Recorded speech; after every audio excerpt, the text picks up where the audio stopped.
Hey there, all you theater trivia titans. Welcome back to Broadway by Ghostlight. I'm Mark Bonanni, and this is episode 51 of Broadway Jeopardy, which every time I say 51, I automatically think of Aaron Burr and Hamilton. 51! Anyway, if you like big Broadway musicals, big trivia wins, or big dudes who love big Broadway musicals, then hit that subscribe button so you'll never miss an episode. I've got 26 all-new clues ready to test your theatrical know-how, so let's get right to this week's game. This is Broadway Jeopardy!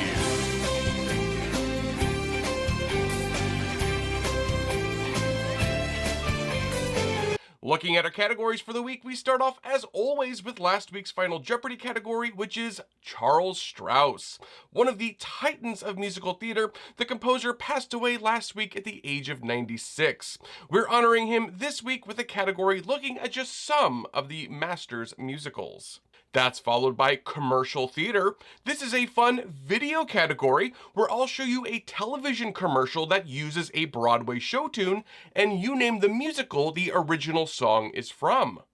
After that, we have the 5 W's. We all remember the 5 W's from school, right? Who, what, where, when, and why. So in that order, this category will look at a show tune using one of those words.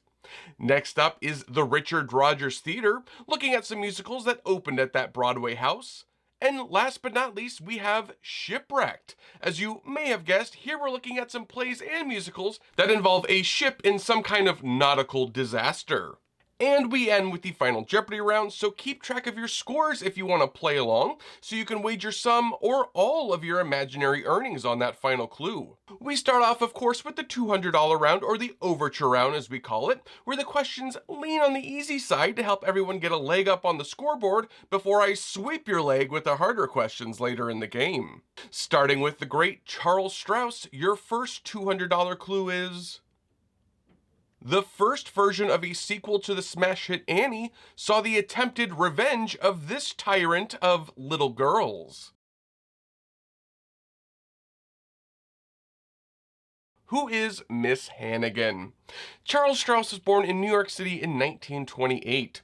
He paired up with lyricist Lee Adams in 1952, and the pair wrote songs for years together before their big break came in 1960 when they launched into musical theater stardom with the score to Bye Bye Birdie.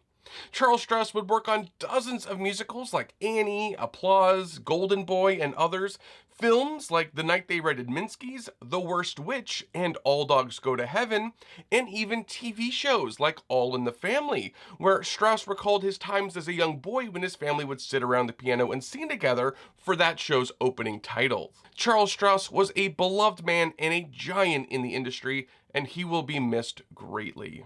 Boy, the way Glenn Miller played songs that made the hit parade. Guys like us, we had it made. Those were the days. Moving on to the commercial theater category, your $200 video clue is this popular ad from the early 2000s. Crazy! Cool! Crazy!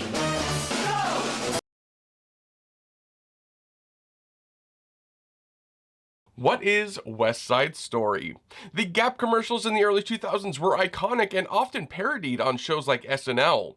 The song from this commercial is of course Cool from West Side Story, but Cool was not the only selection from the musical to get a Gap ad. The clothing store also had commercials using the Mambo section from the Dance at the Gym, as well as the song America. The choreographer who adapted the original Jerome Robbins choreography for these Gap ads was Alan Johnson, who made his debut in the original production of West Side Story.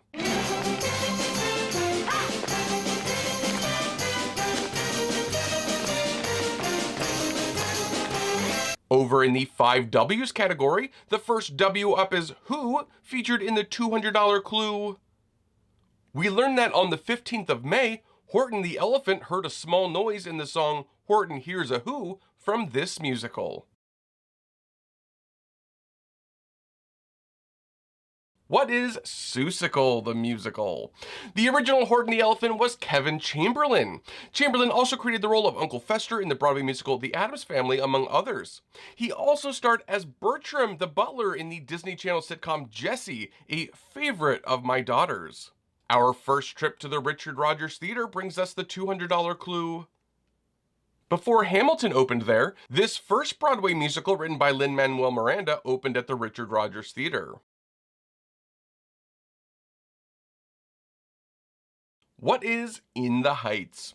The first musical from superstar Lin-Manuel Miranda, the musical's creation began in 1999 during Miranda's sophomore year in college. The first reading of In the Heights took place in 2005, which led to an off-Broadway run in 2007 before moving to the Richard Rodgers Theater in 2008. The musical was nominated for 13 Tony Awards, winning 4, including Best Musical. And finishing up the overture round in the Shipwrecked category, your final $200 clue is...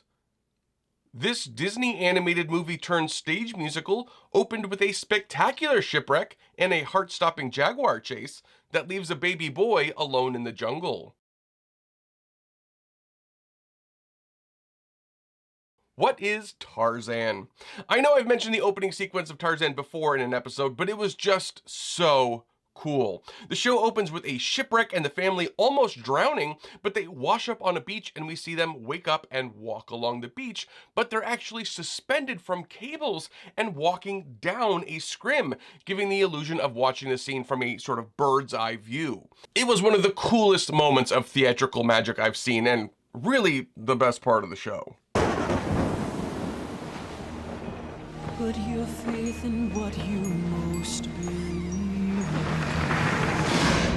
Two worlds, one family. Trust your heart. Let fate decide to guide these lives we see.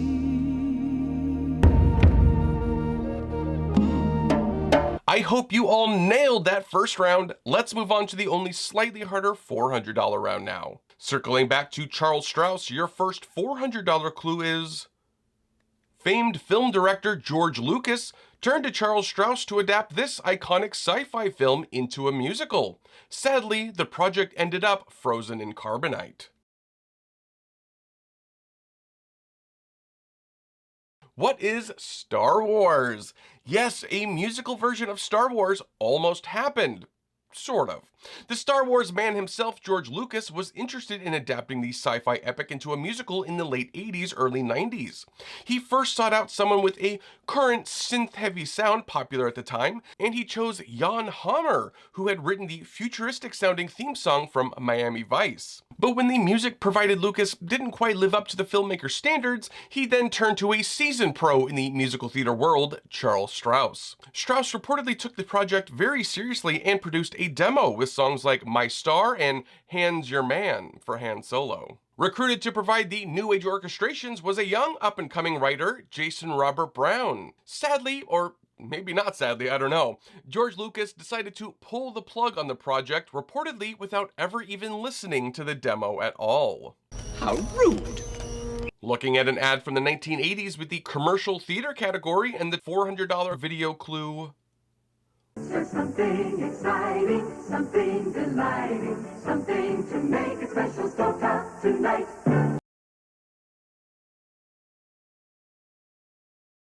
What is A Funny Thing Happened on the Way to the Forum?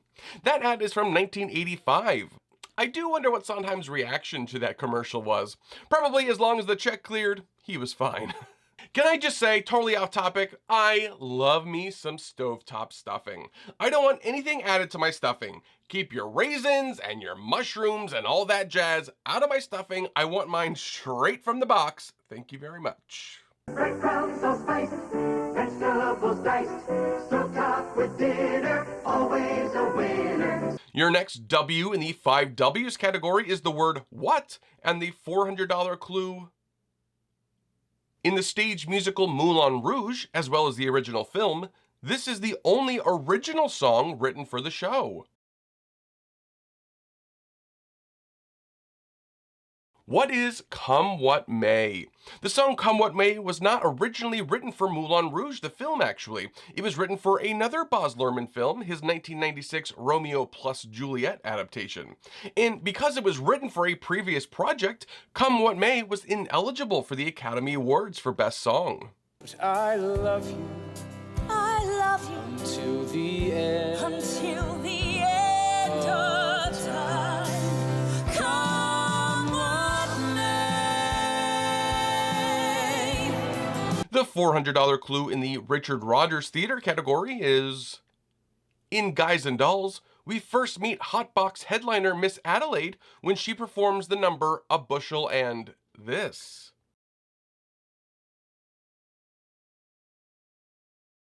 What is a peck? This is one of those songs that I knew as a small child before I even knew it was from a musical. The song from the show had chart-topping renditions by several artists in the early 1950s like Perry Como and Betty Hutton, the Andrews Sisters, and Doris Day. So I do find it very odd that for the film adaptation of Guys and Dolls, with the original Miss Adelaide, Vivian Blaine, in the role, that they chose to replace A Bushel and a Peck with the song Pet Me Papa. And the final $400 clue in the shipwrecked category is: this tap-heavy nautical-themed musical from Cole Porter, which first starred Ethel Merman, originally centered around a shipwreck. What is Anything Goes? Yes, the original plot for Anything Goes, then called Bon Voyage, was written by the Crackerjack team of Guy Bolton and P.G. Wodehouse. It involved a bomb threat on the boat, which eventually led to the ship getting wrecked on an almost deserted island where the passengers run into a gang of human traffickers. Yikes.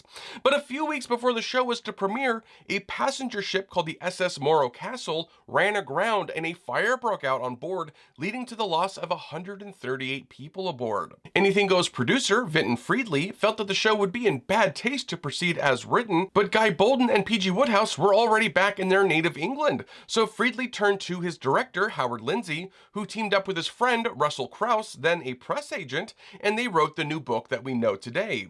Russell Crouse and Howard Lindsay would go on to be an extremely successful writing duo, writing the play Life with Father along with the book for The Sound of Music, among many others. Tapping our way right into the $600 round now, back with the wonderful Charles Strauss. Your $600 clue there is: 3 songs, including A Giant Step and A Mother Doesn't Matter Anymore, were added for the 1995 TV movie version of this classic Strauss and Adams musical. What is Bye Bye Birdie? I'm actually a big fan of the added songs for the 1995 TV version of Bye Bye Birdie, and I'm not the only one because Strauss would win an Emmy for his work on the TV film. The new songs include A Giant Step, which is a great song for Albert once he finally steps out of his mother's shadow, and A Mother Doesn't Matter Anymore, which is an amazing song for Albert's mother, May. The song was written for the original Broadway production of Bye Bye Birdie, but apparently the original May, Kay Medford, just couldn't sing it, so it was cut. I sold my Tiffany lamp so you could go to camp. Mama. Now a mother doesn't matter anymore. That's it. I'm ready to go. And I don't want you to spend a cent. Fancy funerals are for rich people. Just wrap me in a flag and dump me in the river on Mother's Day. A Times Square staple is up next in the commercial theater category with the $600 video clue. Hickory and Valley Blue, The lullaby of Broadway and in the center of it all, is the Milford Plaza.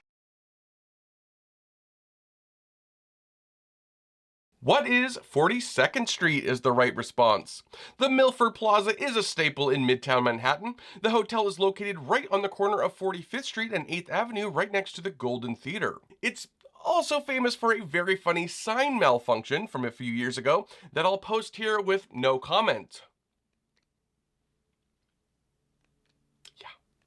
The $600 clue in the 5 W's category is A daily double! Remember, for Broadway Jeopardy, answer part 1, you get the $600, answer the slightly harder part 2, and you double your money to $1,200. Okay, your daily double clue in the 5 W's category, looking at the word where, is... This is the first name of the character who sings the classic show tune On the Street Where You Live from My Fair Lady. For double points, this is his last name.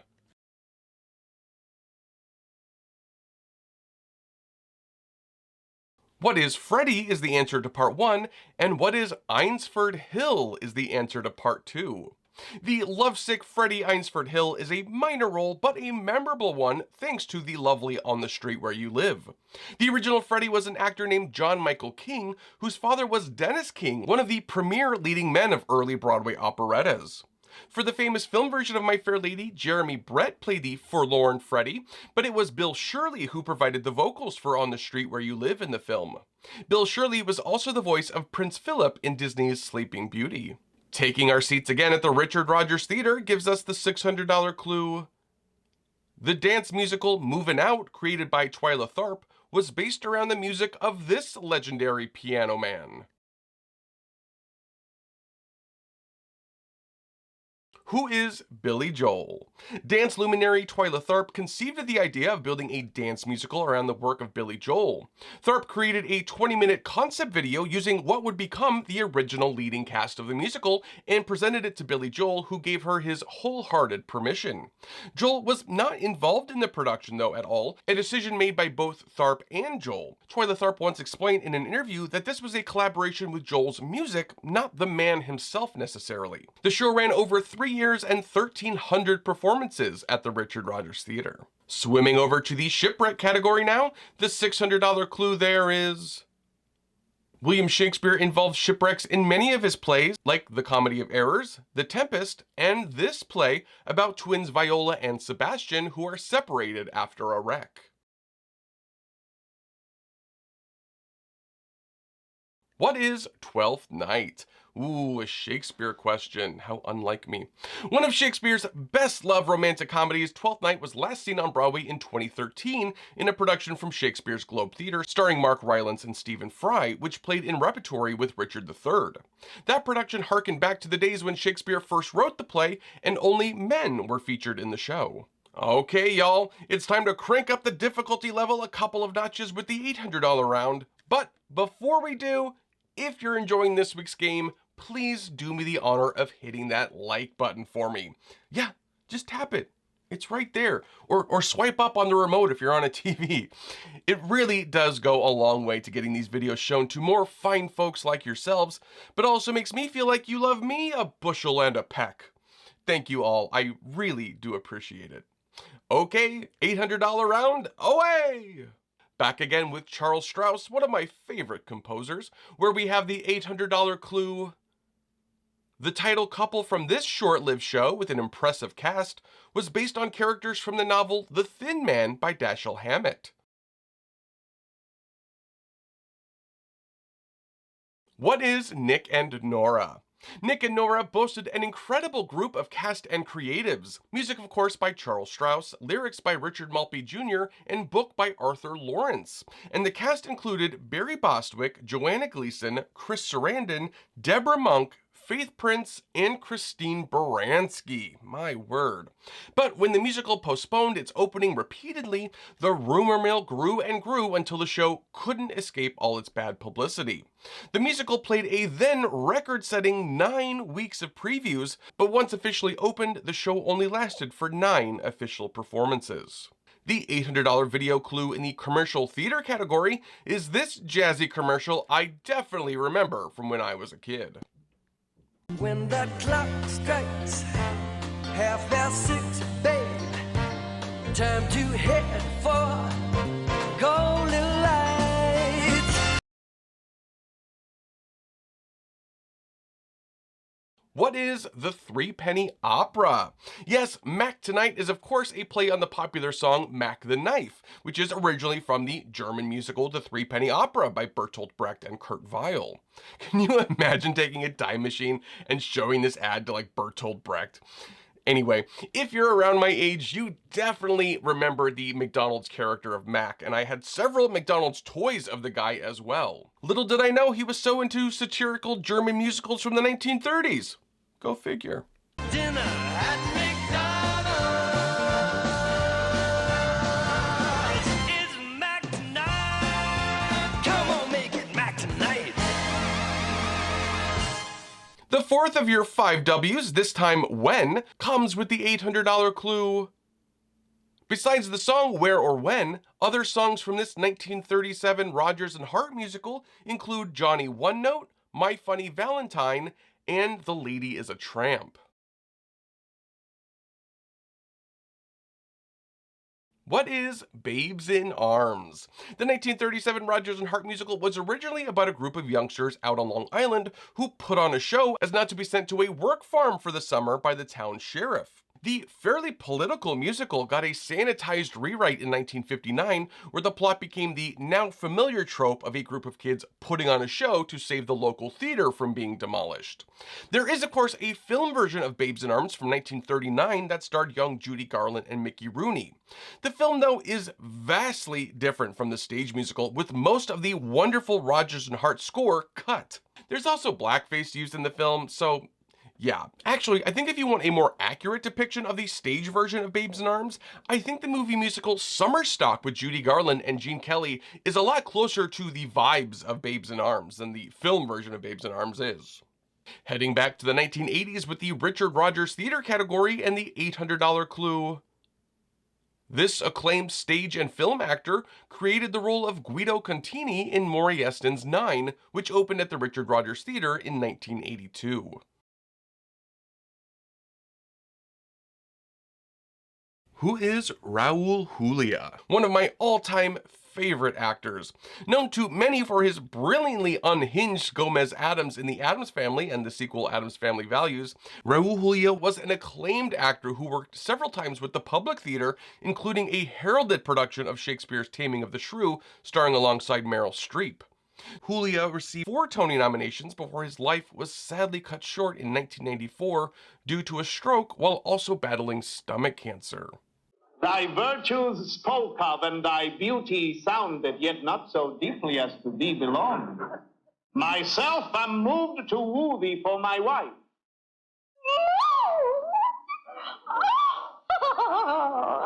And the $800 clue in the shipwrecked category is this jukebox musical, which featured not only a shipwreck but also an earthquake and an inferno, is named after the genre it was paying homage to. What is Disaster? Disaster the musical opened on Broadway in 2016 and was conceived by musical theater writer and raconteur Seth Rudetsky, who grew up a big fan of 1970s disaster films.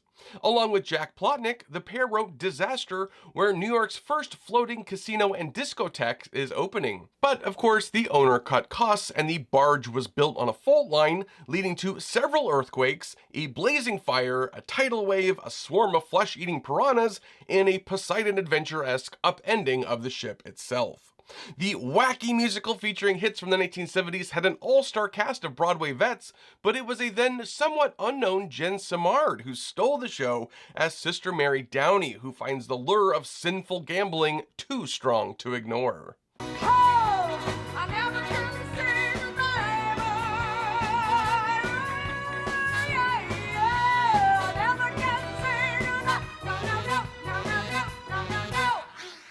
We've reached that point, my friends. The big show, the main event. It's the $1,000 round. Play that dramatic music. Good luck, players. Back one last time remembering the one and only Charles Strouse, let's look at one of his off-Broadway musicals with the $1,000 clue. The musical Mayor, which first opened off-Broadway in 1985, was about a day in the life of this famous New York City mayor who was still in office when the musical premiered. Who is Mayor Ed Koch? Mayor had music and lyrics by Charles Strauss. As the clue stated, Mayor took place over a day in the life of the then current New York City mayor. The show, which was based on the memoirs of Mayor Koch, was review-like in structure and filled with many inside jokes for New Yorkers, like the process of alternate side parking. After playing 185 performances off-Broadway in the Village, the show moved to Broadway proper for another 70 performances before closing in January of 1986. You only get a short snippet from this black and white ad from 1967 with the commercial theater category and the $1,000 video clue. Can do, with gold medal you can do. What is Guys and Dolls? The catchy tune is from the song Fugue for Tin Horns, the opening number to the classic musical. With Gold Medal You Can Do became an earworm jingle for Gold Medal Flour, and it was, as far as I can tell, the first use of a Broadway show tune to be commandeered as a commercial jingle. Trust Gold Medal kitchen-tested flour. Can do, with gold medal you can do. Your fifth and final W is Why, which brings us to the $1,000 clue. The song Why Not Katie is from this 1955 musical about a pair of married suburbanites who venture out into Amish territory in order to sell some land and end up involved in the lives of the local villagers. What is Plain and Fancy is the right response. Plain and Fancy opened at the Mark Hellinger Theater on Broadway in 1955 and starred Barbara Cook. B. Arthur was also in the cast as an understudy for one of the leads, and future Maria in West Side Story, Carol Lawrence, was in the ensemble. The sweet, simple musical ran for about a year on Broadway and is rarely seen today, except for one place. There is a place called Amish Acres, which is an Amish farm turned tourist attraction in Napanee, Indiana, and the Red Barn Theater, located there, has put on the musical Plain and Fancy as part of its season every year since 1986. The theater's founder, Richard Pletcher, estimates the theater company has put on the musical upwards of 3,500 times. So if you've ever wanted to see a live production of Plain and Fancy, you just need to head down to Napanee, Indiana. I'm right on top of that, Rose. Our last showing in the Richard Rodgers Theater category is the $1,000 clue. The creatives behind the musical Fiorello, including songwriters Bach and Harnick, followed up the show with this musical, named after the 1890s red light district in Middle Manhattan where the show takes place. What is Tenderloin? Tenderloin was the spiritual sequel to Fiorello, with similar themes about time gone by in New York, and follows a political operative bent on cleaning up the corruption of those in power. But despite its wonderful score, Tenderloin just wasn't as interesting as Fiorello had been. Tenderloin followed Reverend Brock as he set out to clean up the red light district in Manhattan and put an end to the brothels there. But the prostitutes were not only much more sympathetic than the pious Reverend, they got the better songs too. Though the musical hung on for about 6 months on Broadway, the show has had almost no life since. And the curtain call clue in the shipwreck category is the short-lived musical Swept Away, about a horrific shipwreck, used the songs of this folk rock band, mostly from their album Mignonette. Who is the Avett Brothers is the right response. The Avett Brothers, in which 2 of the 4 band members are in fact brothers, is a folk rock band who've been together since 2000. Their album Mignonette, which inspired the musical Swept Away, was released in 2004 and was the band's 3rd studio album. The original album was based on the real-life ship, the Mignonette, which wrecked in the 1880s, where 4 crew members survived in a small boat, and the drastic means 3 of the 4 survivors took to stay alive. Though the album was based on the real-life shipwreck, the musical Swept Away used the major events of the incident but crafted an original tale instead of adapting the real story. And now we've reached the final Jeopardy round, my friends. Time to tally up those scores and decide how much you want to wager in the category What a Year! Yes, we're celebrating 1 full year of shows next episode, and for this category we're looking at show tunes with the word year in the title. Okay, has everyone made their wagers? Miriam? Frank? Nicholas? Tracy? Okay, here is your final clue. 3 dastardly corporate presidents sing the deceptively optimistic The Spring of Next Year in this Parisian set Jerry Herman musical.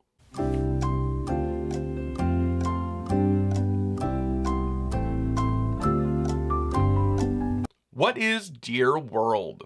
Based on the play The Mad Woman of Chaillot by Jean Giraudoux, the plot involves a seedy corporation who has discovered oil beneath a bistro in Paris, France, and they plan to blow up the restaurant to get the black gold. But Countess Aurelia, the so-called Mad Woman of Chaillot, lives in the basement of the bistro, and she, along with her gang of other mad women as well as other characters, thwart their evil plan by getting them lost in the labyrinth of the Paris sewers. It's an odd show to be sure, but it has a glorious score.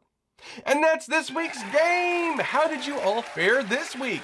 Did you take a giant step, or were you wrecked at sea? Be sure to let me know in the comments. I love hearing from you guys and seeing how you did. A big thank you to friend and longtime player Stephen Carl McCasland, who assisted on the Charles Strauss category. Of course, a massive thank you to my patrons over on Patreon. You guys are my light in a stormy sea. If you want to be as awesome as these folks and help support the channel, you can check out my Patreon via the link in the video description. There's also a link there to my merch shop if anyone is interested in any of that. And of course, if you want to support me in a super simple, completely free way, you can share this video with friends and family. You can catch me over on Blue Sky and Instagram if you want to connect outside of YouTube. I will be back next week with our 52nd episode, and it will also be the exact 1-year anniversary of the first episode, which is crazy. But until then, I'm Mark Bonanni. This is Broadway by Ghostlight.